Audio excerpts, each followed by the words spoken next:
Moon by Scott Odell. Read aloud. On the high mesas above our canyon, spring came early that year.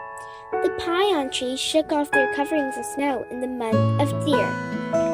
Warm winds melted in the snow, and blue water gathered under the trees and ran through the meadows and down the steep barrancas. Far to the north, where the stone walls of the canyon stand close together that you can touch them with your outstretched hands. The waters meet and flow toward the south past Spider Rock and Lost Sheep Mountain. At last, in a big loop past our village, the day the waters came was a wonderful day. I heard the first sounds of their coming while I lay awake in the night. At first it was a whisper, like a wind among the dry stalks of our cornfield. After a while, it sounded like the feet of warriors dancing. Then it was a roar that shook the earth. I could hardly wait until the sun rose. When the first light showed in the east, I hurried out to see the river running. My father and mother and my sister, Lapanya, had seen early springs many times before, so they were sleeping. I stood alone in the orchard where the peaches grow. It was a miracle. Yesterday, there was nothing to see save bare trees and wide stretches of yellow sand. In one night, everything changed.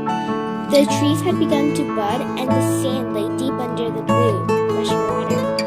I felt like singing. I wanted to leap and dance with joy. Yet I stood quietly and watched the river running between the greening cottonwood trees, for I knew that it is bad luck to be so happy.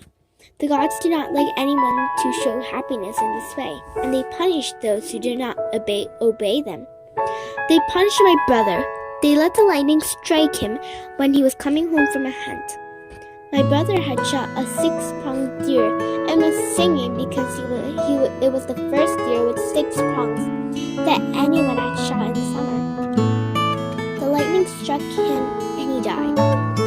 Thinking of my brother, I stood quiet. No one could tell how I felt, yet it was hard for me to do. It was very hard because now that spring had come, I would have another chance to take our sheep up to the long trail to the mesa.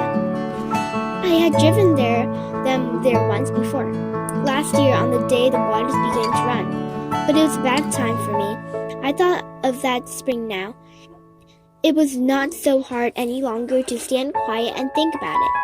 I was happy going up the trail that day last spring, with sheep bells ringing and the sheep white in their winter coats, hungry to reach swing pasture. When we left the trail, it was fun to see them scatter out of the meadow to crop the first young grass, as though they had never eaten in their lives. It was fun all morning and some of the afternoon. Then white clouds came up, but after a while, they turned black. It was then I should have left the meadow and driven the flock down the trail to home. This I should have done, and a good shepherd knows what I did wrong. What I did was wrong. I waited thinking that the black clouds would go away, or that if a storm came, it would be a small one. The storm was not small.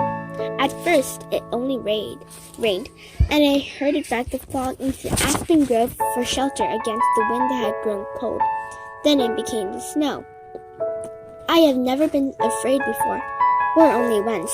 That was when I saw my grandfather, who had been dead for a long time, walking around. It was a night just like the one last spring. The snow and the cold wind blowing. He came right out of the trees and the falling snow and walked toward me and called my name. This happened when I was 10 years old. Now that I was 14, I should have not been afraid, but I was. I thought about how warm it would be in our house. That has thick mud walls and a door so small you have to crawl on your hands and knees to go through it. The sheep were safe under the shelter of the aspen trees. They would not freeze in their thick wool coats, and in the morning I would come back. I left them and went down the trail. At the bottom of the canyon, snow wasn't falling. I crawled through the door. My father and mother and my sister, who were sitting around the fire, looked at me, at my muddy feet and wet clothes, and my long hair that was covered with snow. They knew something was wrong. Lapanya, my sister, said, "We could see the storm gathering on the mesa." Lapanya was only 2 years older than I, but she talked as she were 10 years older. "We thought you would come home before the storm," my father said. "Where are the sheep?" my mother said. She thought of the sheep because they were hers.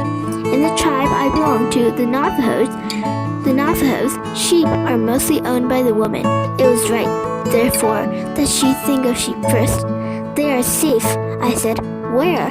Lapanya said. "I'm listening," my mother said, "but I do not hear sheep bells." All of them knew that I had left the sheep on the mesa, though they did not know why. "The sheep are in the aspen grove," I said. "You left them because you got scared," Lapanya said. "The storm scared you." My mother said nothing. She rose from the fire and found 2 blankets and put one around her shoulders and gave the other to me.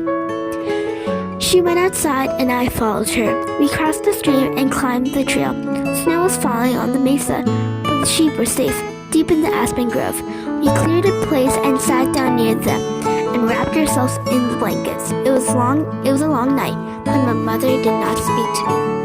Nor did she speak when morning came and we drove the flock down the trail across the river into the brush corral.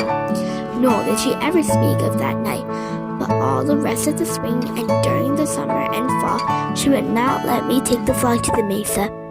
Now, a new spring had come.